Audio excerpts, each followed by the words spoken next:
Quick question. How good a manager do you think you are? Out of 10. Whatever number just popped into your head, the science says your team almost certainly disagrees. Not a little bit, and not in a few areas, almost completely. There tends to be pretty much zero correlation between self-perception and that of managers, of peers, of direct reports, so colleagues and direct reports. But those people tend to agree actually about their reflection. So they tend to correlate with each other, which suggests that as human beings, we're not very good at being accurate in self-reflection. Our guest today, Juliette Alban-Metcalfe, is a chartered occupational psychologist and CEO of Real World Group.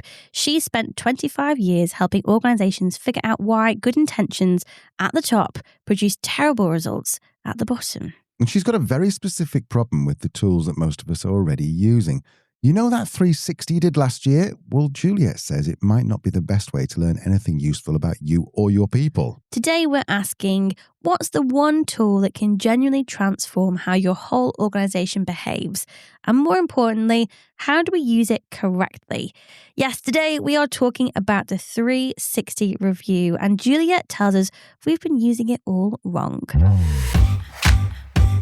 Welcome to Truth, Lies and Work, the award-winning podcast where behavioural science meets workplace culture, brought to you by the HubSpot Podcast Network, the audio destination for business professionals. My name is Leanne, I'm a Chartered Occupational Psychologist. My name is Al, I'm a business owner. And we are here to help you simplify the science of work.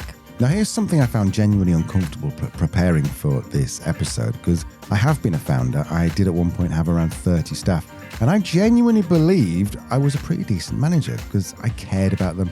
I worked hard, I led by example, and according to the research Juliette's about to share, my self-assessment was probably wildly inaccurate in ways I couldn't even see. Juliette is CEO of Real World Group and a chartered occupational psychologist, like me, who specialises in using evidence-based assessments to strengthen leadership and culture, all the way from founders with small teams up to executive boards.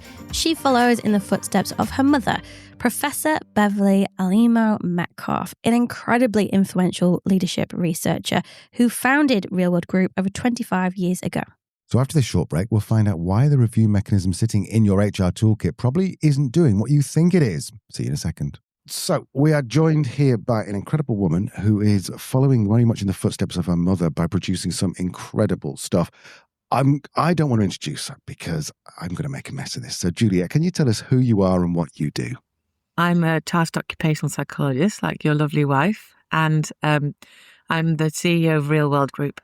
And what we do is we create evidence-based assessments and also provide consultancy to help organisations to strengthen leadership culture, team performance, all the way up to board level, and whole organisation culture through applying psychology, organisational psychology specifically, to create basically a win-win between organisations and the employees. So the conditions where employees are giving their very best, creating their best performance for the good of the organisation, their customers, their stakeholders, but at the same time, the way that the culture is, it's maximised for their benefit too. So they're maximally well at work, they're maximally motivated, satisfied, fulfilled, and so on. So it's about creating that win-win between the organisation's aims and the individual's needs and desires. So I want to talk about the assessments here.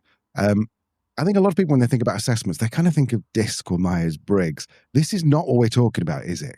So in answer to your question, Al, they are similar in the sense that the application is similar. So people would apply something like DISC or Myers-Briggs if they wanted to help leaders understand better how they operate, or to help teams understand, why individuals in their team behave as they do, which might then help an organisation or a team to understand why people behave in certain ways. But what we do is, rather than looking at personality, which is what things like DISC and Myers-Briggs do, we go straight to looking at behaviour, which is it's hard to describe in a podcast without using visuals. But if you think about what predicts performance that an individual influences, whether they're a leader or whether they're, just a non-positional leader, someone in a team, then of course it's useful to understand what their motivations and preferences and values are, which is where the personality bit comes in. Those things that are sort of stable and consistent over time, in us as human beings. But there's another layer between that and performance, and that is then how people actually, enact their behaviour day to day. So if you start looking at behaviour rather than, looking at personality, then what you're doing is you're getting much closer to understanding how this person performs in the job. And that's ultimately what, we should be concerned about. Not to say that personality doesn't have its place, because it can be really valuable. But what we're sort of saying is that when it comes to predicting performance, you're going to get much more value from looking at behaviour rather than looking at personality, because there's very little aspects of personality that predict performance in role. It's more about what behaviours you choose regardless of your personality type. It's kind of, like I said, it's a bit easier to explain with a visual, but it's all about predictive, validity, basically. Bit of a technical term I threw in. I love it. I learn every single day. I learn something from Leanne, and today I've learned this predictive. What was the term you used? Predictive validity, which is one of the things that it's a scientific term from the sort of the world of psychometrics and statistics. And what it's saying is that it's a bit like that old adage. Do you remember that? I think it was a Cuprinol or something. They used to have an advertising slogan which was "Does what it says on the tin." And that's, a form of predictive validity. It's saying, can you trust that this product will actually achieve the results that you want? And so a nice way of using that in our world is sort of saying, you can do a nice or, an engaging and a colourful personality assessment, and we all, as human beings, tend to enjoy self-reflection and, safe self-reflection. Obviously, things like therapy can be uncomfortable, but we tend as human beings to like to do things like complete personality tests. So, this is why we go down, internet wormholes when it sort of says, "Oh, test your IQ type or test your personality type or oh, do you have ADHD?" or whatever it is. People love that sort of thing because we love to be able to basically predict the future. And sort of looking at personality and understanding our different, preferences and traits and so on is one way of us having a sense of control. So we like doing that sort of thing. And it is quite, it can be really fun. And then you can sort of debate, well, I'm an INTJ, well, I'm an ENFP, or I'm a fiery red, or I'm a, whatever it is. But the problem lies where people overextend their sort of assertions that, this understanding personality will then improve team performance, or it will then improve leadership performance, or it will then make you a better performer in the role. And the bottom line is it won't do that to a great degree. It definitely is useful for things like understanding job person fit. So it can be really good for helping people to understand, am I in the right role? Do I have a good alignment of what is required of me professionally and competently to do this job well? It can help with things like interpersonal relationships. A lot of people don't understand or don't fully grasp that we all see the world very differently. And so if you explore a personality, for example, in a team, then it can help us to start to build that level of understanding of the very different perspectives we come from. Or it can also help us to understand, well, now I can understand why Dave behaves in this kind of way when I approach him with something, or I can understand why Carly likes to work in this sort of way. And that's where personality can be really, really useful. There are some great tools as well that explore things like, do you have a style under pressure as a leader that is more or less likely to derail you, basically, because of course our behaviour can be quite different under pressure. That's all the good stuff, and there is lots and lots of good stuff about the personality approach. The challenge is around, like I said, the overpromise of predictive validity, because people will run whole leadership programs around personality tools with the mistaken belief that will then enable them to develop the leaders, and they won't need any other type of introspection. What they're doing is that they are looking at some aspects of what makes a good leader. We need to understand, do I actually want to lead people? Do I actually want to, influence in this particular way? Is this a good role for me fundamentally?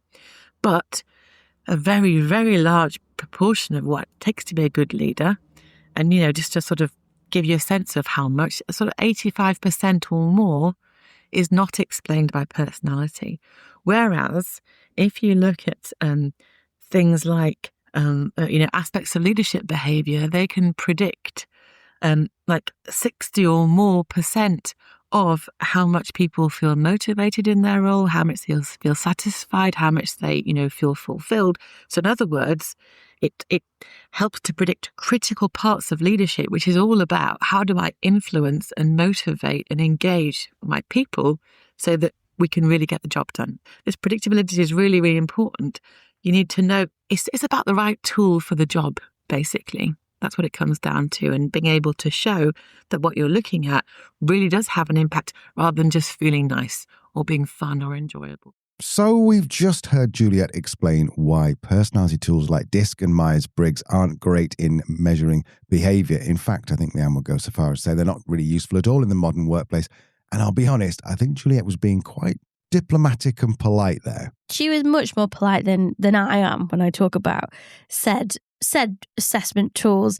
But the thing is, as Juliette says, 85% or more of what makes somebody an effective leader is simply not explained by personality. And that's not a small gap. That's most of the picture. So let's go back to Juliette and talk about real-world scenarios, no pun intended.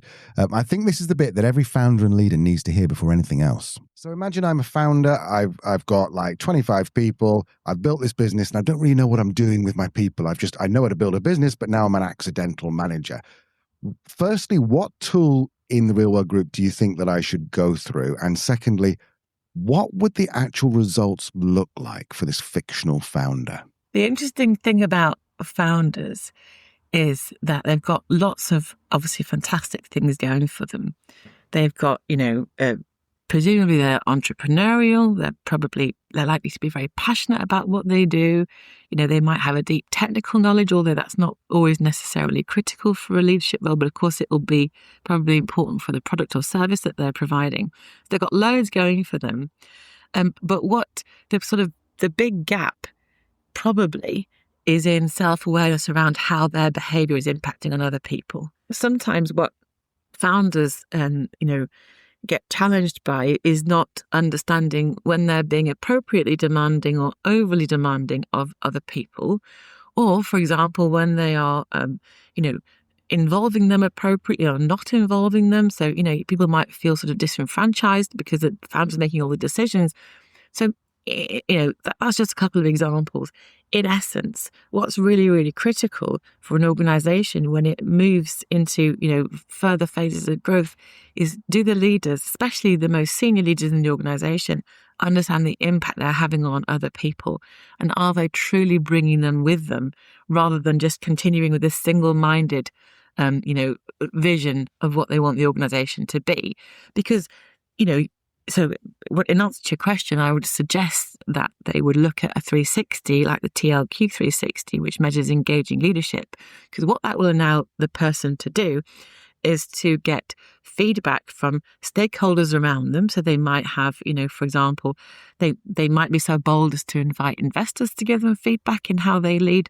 But certainly the most important thing will be to do is to invite people from inside the organization to give them feedback about how they lead and the influence that they're having, because that will enable them to get, make more of what they have, basically. The bottom line is, if leaders, carry on doing whatever they're doing, however successful it is at that point, without gathering feedback from other people, then things might not go horribly wrong. Things might continue to grow exponentially, but they're missing out on a huge amount of potential and further possibility for innovation, for productivity, for all those things that comes with effective leadership. So it's about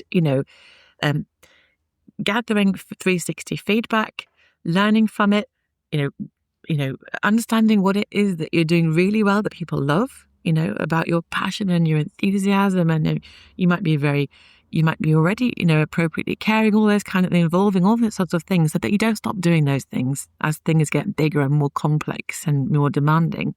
And then, of course, learning from the areas where you, might be falling short for people. so that you can actually, address that and therefore continue to maximize or start to further maximize the potential of your people. I founded a couple of companies before, and there was one where I had about 30 staff and I had absolutely no idea what I was doing. And I know that I expected them to care as much as I did. I'd worked, 17 hours a day, and I couldn't believe why they'd want to go home at 5 o'clock, because there's still cool things to do. So I think what's cool about this is I would learn then what I'm doing well and what I'm doing badly, which a personality test wouldn't tell me. Juliette, are there other tests? Is it just me who should do this as a founder, should do this this assessment, or are there other assessments that perhaps I could do with some of my other teams or leaders? One of the things, as you probably gathered from what I've just said in response to the previous question, one of the things that is consistently found in research around what is, correlated with effective leadership is self-awareness. And that is because as human beings, we tend not to be particularly self-aware. When you look at, data or, large-scale data around, how people tend to rate themselves in terms of their leadership approach and how other people rate them, there tends to be a pretty much zero correlation between self-perception and that of managers, of peers, of direct reports, so colleagues and direct reports. But those people tend to agree actually about their reflection. So they tend to correlate with each other, which suggests that as human beings, we're not very good at being accurate in self-reflection. That said, doesn't mean that, of course, we naturally think, well, does that mean that, I'm worse than I think that other people think I am? And the answer is not always no. It tends to be a mix of areas where you underrate yourself and areas where you overrate yourself. So all leaders need to be reflecting about how they're having an impact on other people. And, when we talk about leadership at Real World Group, we don't just mean leadership in positional power. We also mean that everybody in an organisation, is a leader of some kind, because all of us are representing the organisation. All of us have a role to play. And we want, ideally, everyone to be sufficiently engaged with our organisation that they feel responsible for, supporting the right kind of culture, serving our customers or our service users in the right kind of way. So we want everybody, ideally, to see themselves as a leader of some form or another. So in answer to your question, all leaders and organisations need to be undertaking a 360 at some point in their ideally some point in the year. You don't want to overdo 360. So you don't want to do it more than once every, say, 12 to 18 months. But, all organisations should be doing it at all levels. If you take organisations like, the fire service, there are fire services that we're working with. Most people in the UK will probably be familiar with the Wiltshire report, which was looking into, bullying and sexism and racism and all kinds of, inappropriate behaviour in the fire service that was holding back, the mission, which was to save lives and prevent accidents. So in response to that, the Wiltshire report says, that all fire services, must have 360 for leaders in the organisation. Now, some of the most forward-thinking fire services that we work with have gone so far as to not only provide it for all the leaders in their organisation, but also frontline. So we've created 360 tools that are for, and to be fair, we had these for years, but we've adapted them as well, specifically for fire service, that are not only for people in positional leadership roles. So that's what, it should absolutely be rolled out to all leaders so they understand how they impact positively and negatively, but also people in every role. So it's about getting a 360 perspective, obviously less extensive and less sophisticated as the leaders that are on the strategic roles, but still, everybody ideally needs to get feedback on how are they contributing to the mission, how are they contributing to, the positive culture in the team, which is mission critical. Everything we do in organisations is mission critical. And if it isn't, then we shouldn't be doing it. So if we take the perspective that what everybody does is mission critical, then everybody should be provided with an opportunity to reflect on their behaviour. So, starting with something like that is key. And then you can look at how teams work and you can sort of extend it further. I want to go into the teams in a second because I think that's interesting. I think it's on the lips of most people who lead. But before I do that, what happens if I do this 360 and I don't like the results, is that likely that I'm not going to like all the results from it? It won't necessarily be a comfortable experience. For a lot of people, I think people, what we find, we've been doing this for 25 years in all different countries, all around the world, in all different sectors. We've got tons of experience of this. What we find is that the thought of 360 is much scarier than the reality, because people think, oh my gosh, this is so exposing. How's it going to feel? Do I really want to hear from people about how they feel? One of the things that we've put in place as a really important, I'd say rule more than even guidance, is people who are at the centre of the 360. And a technical term for someone who's having a 360 done to them is called the target manager. Now, of course, that term it's an old-fashioned term. It's kind of been in the parlance, in this sector for years. But of course, it will just be a target person if it's someone who's not in a managerial role. So the target manager must be able to choose their own reviewers. And that might seem counterintuitive to getting honest feedback. But the bottom line is we're working with human beings here. Like everything in organisations, we've got to be aware of, what are the ways that we as human beings respond to, stimulus. And in the case of things like feedback, even just hearing the word feedback, most people's hackles rise. They kind of they start with a little threat response in their brains rather than an opportunity response. We need to be aware that because we're working with human beings, we can lead a horse to water, but we can't make it drink. That sounds a bit weird, doesn't it, saying human beings and then using a horse analogy? But I hope you get what I mean. We need to accept that we're working with people and we can present it with all the data in the world. The way that our brains work is that we will naturally go to ego protection. That's just how we work. That's how our brains work. Now, what that means is that if I was to say, for example, present you with data, Al, that I'd collected from colleagues of yours, that you didn't necessarily, you might not even know who they were. It might be a random selection. Or it could be you know who they are, but you didn't get a say in who I chose. And I might have gone, well, actually, I think Al needs some feedback on how he, works with some of the stakeholders. So I'm going to ask the ones that I know he has a more challenging relationship with to give him feedback.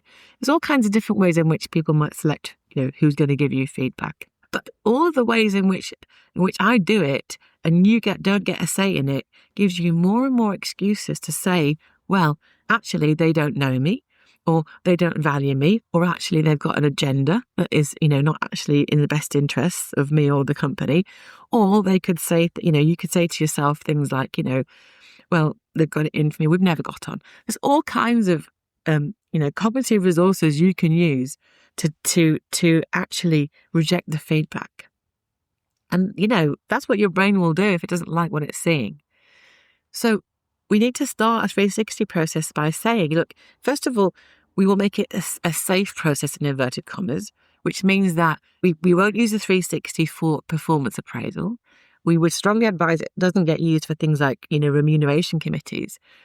Because when you know that it's safe, that it's for development only, which is how 360 should only really be used, when it's for development only, then you will feel much safer inviting people that you need to hear from that aren't necessarily, your best pals or the ones that you get on best with, and that will give you some feedback that might be more challenging than you might get if you, for example, were doing it for remuneration or for performance appraisal or something like that. So we create the conditions where it's sort of safe, and we say, look, it's really critical. If you want people to actually take on board the feedback, then you must let them choose their reviewers. So it's safe, so then you choose your reviewers, and then when the feedback comes back and it's not that favourable, there are some things that, there'll be lots of positives, because hopefully lots of positive things that you do as a leader. But when there are things that you need to learn from, we've created the conditions where you can actually take it on. You can actually accept that feedback. It might feel a bit confronting, but you'll eventually accept it and you'll be able to work with it. Whereas if you don't put those conditions in place, hopefully I've explained the reasons why as human beings, we will find it really difficult to accept. We'll put it into the too affronting box in our brains. And we might go through the motions of, no, that's interesting. Yeah, no, I'll learn from that. Yeah, but secretly we're thinking, what a load of rubbish, or what do they know? Or whatever else we want to use to protect our ego. And it will be pointless. So it's about, if you want to get value from a 360 process, you've got to use it in the right way.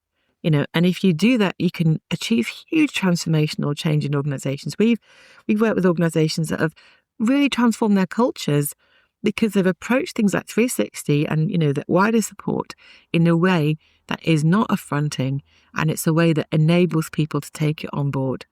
Any kind of forced behavior change doesn't, in that kind of way doesn't happen.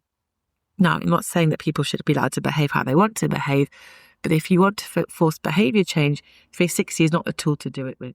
Okay, so let me just reiterate what we've just heard, because I think it's so important.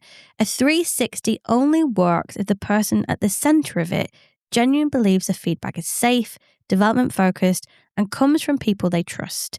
Get any of those conditions wrong and your brain will reject it, which is very human, but also means most 360s done badly are basically a waste of everybody's time. And what I think is really cool about Juliette's approach is that this isn't just theory.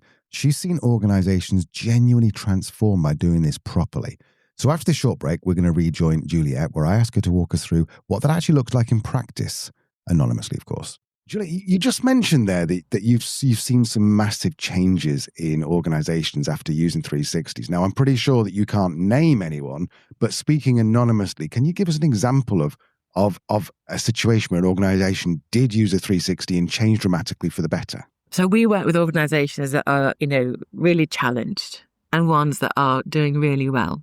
And, it both can be really, really stressful because, either you're doing really badly and people are on your back, or you're doing really well. And where else is there to go apart from down? So they can be equally challenging situations. But if you focus on the ones that have been really, really challenged, and like you said, obviously it's a bit sensitive. We can't really name names in this. Although we do have case studies and things on our website where we do talk about organisations and they've given their permission to have shared. But anyway, what's critical in any culture change is that the top team recognise that they are part of the problem.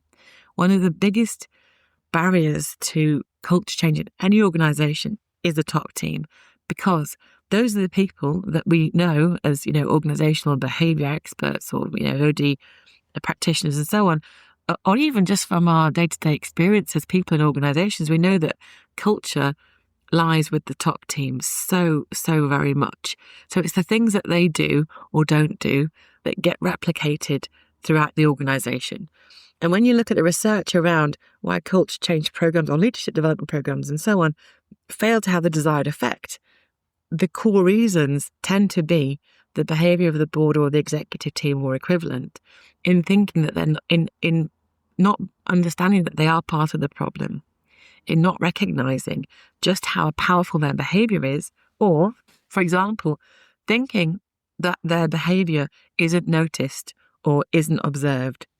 They think that the decisions they take behind closed doors, remain behind closed doors. They don't realise that they have these effects in, let's say that they institute a change in things and people at the bottom, all the way at the front line of the organisation will be saying, whose idea was this and why weren't we consulted? And don't they realise there's knock-on effects? And that's just one small example of how the behaviour at the top of the organisation influences all the way through. So to create effective culture change, you've got to start at that point and you've got to talk to those people and persuade them that they are key to, they are a fundamental part of why the organisation is as it is now, but that they have the keys to transforming the situation from the top of the organisation, from how they behave day to day. And it's simple common sense stuff. It doesn't have to be incredibly complex. It doesn't have to be about, introducing a whole new strategy. You don't need to overcomplicate it. It's about, first of all, it comes back to understanding the impact they're having. So what we do with these kinds of organisations where we help to transform their performance, we start by saying to the executive team or board, undertake a 360 as a team, get feedback. Again, same as with an individual 360, they choose their reviewers. They need to believe in the feedback that's coming back, but get some feedback from, if there's a governance, body of some kind above you, get feedback from them.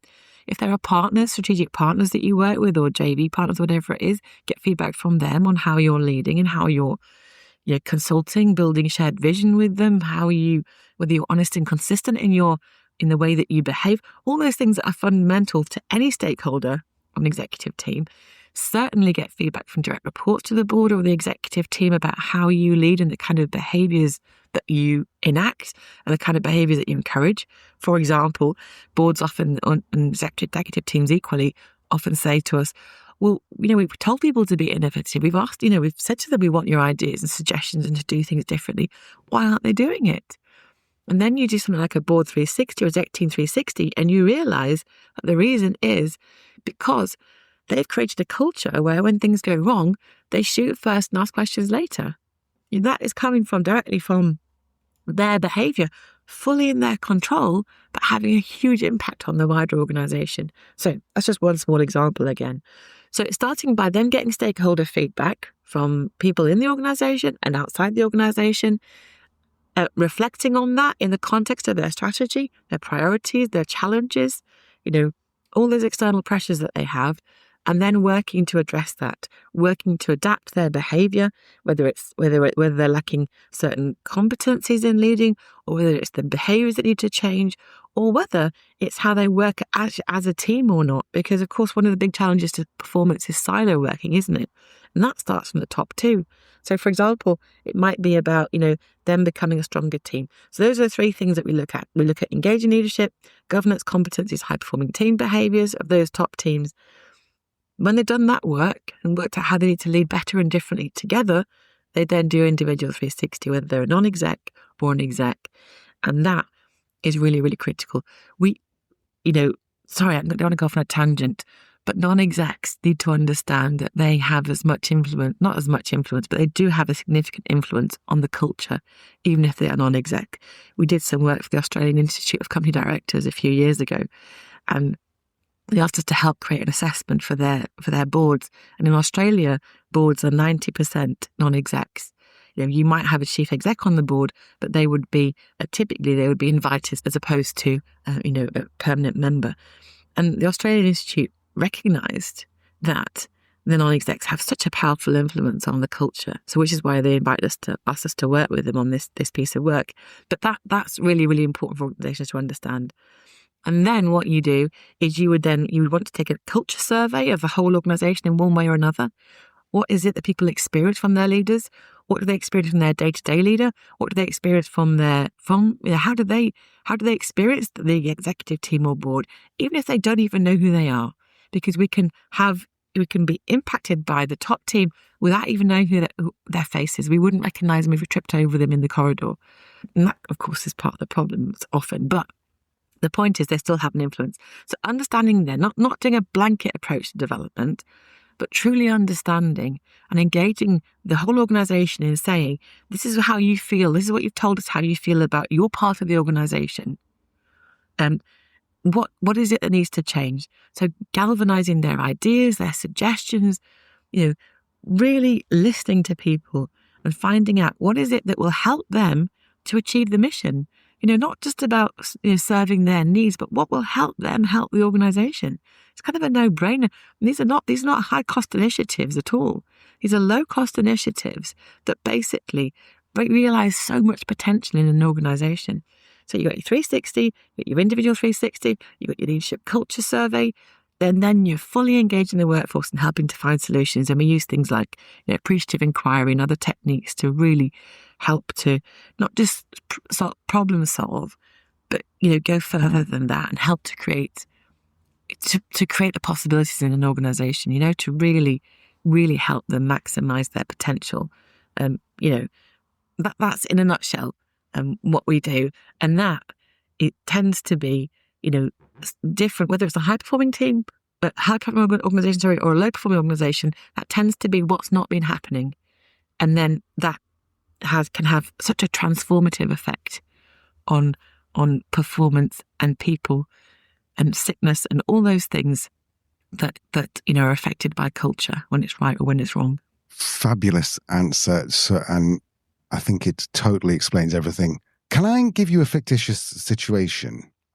So imagine we have someone who's got a creative agency. They've started it because they love digital creative. They started it. They're now up to about sort of 30, 40 employees. And they find that they're answering more emails and creating stuff. They're basically just a CEO rather than someone who started that agency. They want to escape. They either want to go back to doing the creative stuff, or they might want to go and start another agency. They just basically don't want this anymore. So if they came to you and said, I've got a budget, I want to do it, what would be the plan to help them to get a bit more freedom from what they see as the daily grind, boring stuff of dealing with emails and HR? One of the things that we would be wanting to explore with them, the first thing, not to not answer your question now, but the first thing is every organisation and every leader is really unique, and that is why the way that we approach using diagnostics and assessments is starting by truly understanding that particular context and situation, because the answer for that sort of person might be, actually, I don't have the right people around me or working to me to take on more of the stuff that I don't want to do or that I don't need to do. Or it could be, I'm not letting them because of how I'm behaving, not realizing it probably. Or, it's got to be a question of like, why isn't that person? If there are things that he or she or they are doing that they don't need to do, that someone else can do, why might be a complex mixture of not the right people, don't trust them, not used to it, don't have the confidence to do it, or they don't have the confidence to do it. It could be a myriad factors, perhaps not myriad factors, but there'll be a number of factors as to why that is a situation, and we wouldn't sort of be able to go in with a formula around this is what they need to do. But it never sort of fails to surprise me just how common it is that leaders or executive teams, even in much, much larger organizations, are still doing the job of the people that they've employed at the next level because that's where their comfort zone is. And actually they don't necessarily have the confidence to take themselves out of the weeds into the bigger picture. And it can also, like I said, it can be because of a mixture of concern about competence or effectiveness or, trusting the people that work to them. But there's always a solution. Whether it is upskilling those people further, whether it's coaching and mentoring them to take over parts of the CEO role that the CEO doesn't need to do, or whether it's a question of, helping them to find the right role for them and moving somebody else into that role, and of course that might mean exit. But the point is, though, that if the CEO of that creative agency is not happy, then that's not sustainable for the organisation, and they need to, fix that issue one way or the other. So it might in certain cases, and these tend to be more of the at the further end of what's needed. It might be about changing the people that work to you, but more often than not, it's about letting go and fixing whatever it is that's stopping you from letting go. Like I said, whether it's confidence or competence or whatever it is. So that's what I would suggest. And then, of course, every organisation needs to always be thinking about talent, development and growth. So it's about exploring in your organisation as a whole, how much do you have a leadership culture that is empowering and supportive and developmental? Are there things happening that are stopping that happening? Do people think that actually we haven't got time for this because we're so busy? Well, then it might be a question of looking at how people value or prioritize time with their teams versus, fighting fires. Ultimately, to get off the treadmill in that way, at the very top of the organisation might require supporting people to get off the treadmill at the other levels of the organisation too, so that, more potential can be realised and those benefits can flow up the organisation. Well, I think, Juliette, we need a part 2 on this because this has just been brilliant. I'm very respectful for your time. I know we've only got a couple of minutes left. So I suppose I want to ask you where people can find you. But before I do that, if our listeners could take just one thing from all the amazing things you've said, do one thing over the next sort of 6 months, what would you recommend it would be? Can I have 2? Can I? I can't really say no, can I? Sorry, right. There's two things that I think are really critical. The first thing is connection, and and part of that is feedback. So it's sort of saying, asking yourself, are you really having those conversations about other people's needs, or are most of the conversations you're having about just the job in hand? Because as we get busier and busier, we forget to have conversations about, how are you, what's going on for you, and linked to that is my second thing, which is about appreciation. So are you having these connective conversations where you're saying to people at different parts of your organization, how are you? How's it going? And noticing what they're doing well, trying to find out so you can say thank you and say, I noticed that you worked really hard last week. I'd like to say thanks for that. I noticed that you managed to pull off that really tough deal, or at least you got us the best outcome you could have done.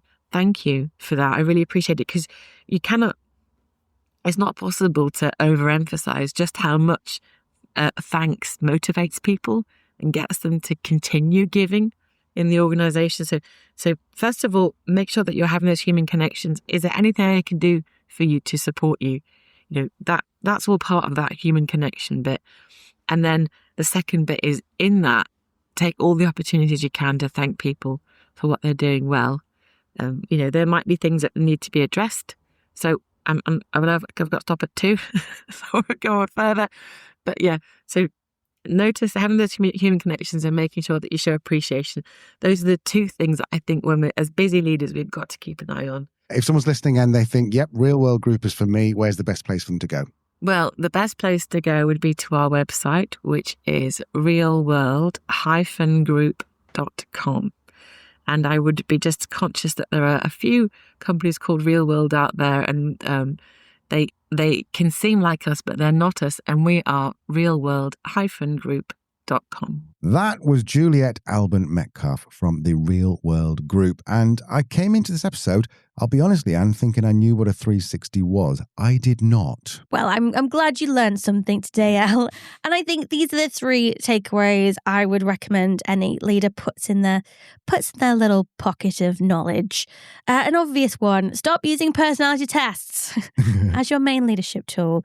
If you are running leadership development programs built entirely around personality tools, you're working with the wrong data. You should be measuring behaviours, not personalities. Lesson 2, get a 360. Specifically, get one where you choose your reviewers.